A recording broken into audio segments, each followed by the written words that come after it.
internal reflection, TIR in short it is called. This is very important, it most often comes in examination. So as we know that when a ray of light is uh, allowed to pass from one medium to another medium of different density, then the ray of light undergo deviation in its direction, in its velocity. So, what is TIR? Let us explain this with the help of this example. Let us suppose this is this is suppose uh, this is the denser medium and this one is the rarer medium, and this is the interface which separates the denser from the rarer medium.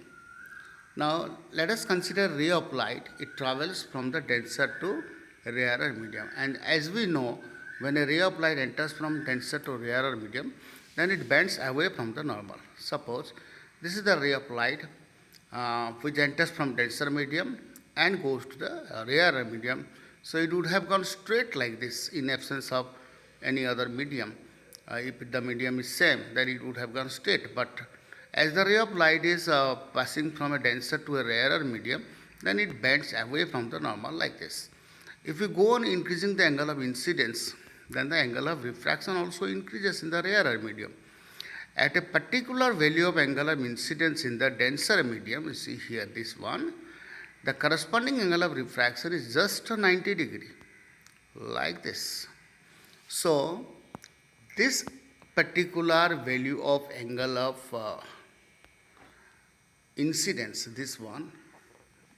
this particular value of angle of incidence in the denser medium, for which the corresponding angle of refraction in the rarer medium is just 90 degree, is called critical angle, C.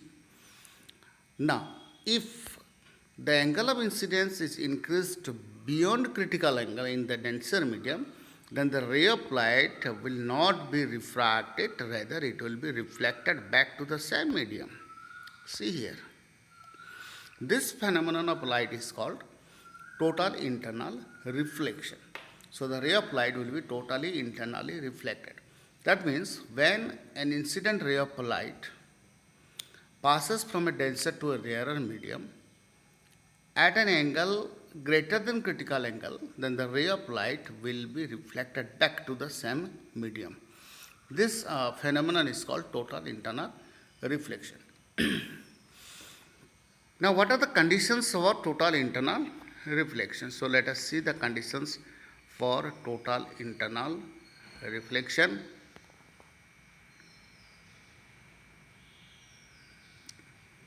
Okay, the conditions for total internal reflection. First of all, the ray must travel from denser medium to the rarer medium. So the ray must travel from denser to rarer medium. Second condition is the angle of incidence in the denser medium. Angle of incidence in the denser medium must be greater than critical angle. So these are two important conditions for total internal reflection.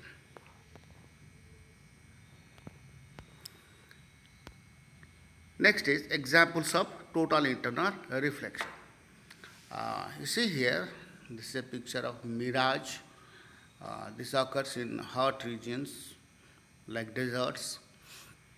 It is also called inferior mirage. Then this one, it is called superior mirage, or else it is also called looming. Then sparkling of diamond. Then twinkling of distant stars. These are all examples of total internal reflection. But as per your syllabus, mirage and looming are there. So let us discuss one after another. Mirage. So, as I have already mentioned, this normally occurs in hot regions, in deserts. Let us consider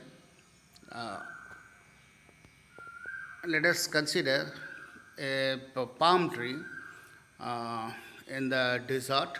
This is the sand layer, surface of earth. This is the palm tree.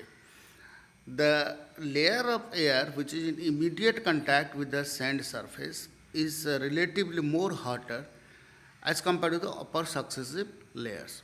So the density of air which is in contact with the surface of sand is rarer in comparison to four successive layers up to some extent. So the density of air gradually increases from the surface of earth up to certain extent. Let a ray of light starting from the tip of the tree uh, enters from, see here, you can mention here, okay, let's see here. This is the rarer medium. Comparison to that, the upper successive layer is a denser medium. Then this one is a rarer medium. Then denser. So this one become rarer in comparison to the other. So ray of light is coming from denser to rarer medium. So each time what will happen? As the ray of light enters from denser towards the rarer medium, it will bend away from the normal. So it would have gone straight like this, but it will bend away from the normal. So after successive refractions, the ray of light will bend away from the normal. When this ray of light crosses the critical angle, then it will be totally internally reflected. And you see here now this particular angle of incidence is greater than critical angle, suppose, then it will be reflected back to the same medium. A person who is standing far away from this particular tree will see an inverted image of the tree, which carries an impression that as if water is present below the tree. And now this thirsty person becomes the victim of the optical illusion. So it is an optical illusion which is normally seen in hot regions. Next is looming. It is also called superior mirage. It is just the reverse of the inferior mirage, that is your the first one, as I have already discussed. This occurs in cold regions instead.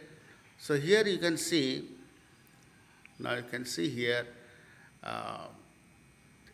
the surface of water during winter season, during extreme cold time, surface of water, and a ship is sailing on the sea, and a person who is standing on the seashore far away from this boat or ship.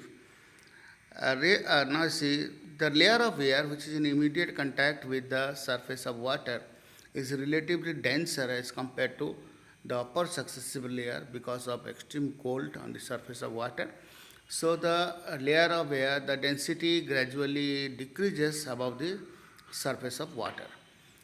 A ray of light coming from the object, that is your ship, enters from denser to rarer medium, and after each successive layer there will be a refraction, and the ray of light will bend away from the normal like this.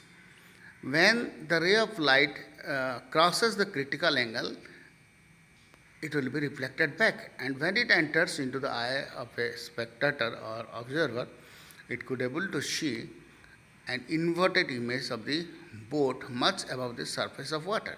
This phenomenon of light is called looming.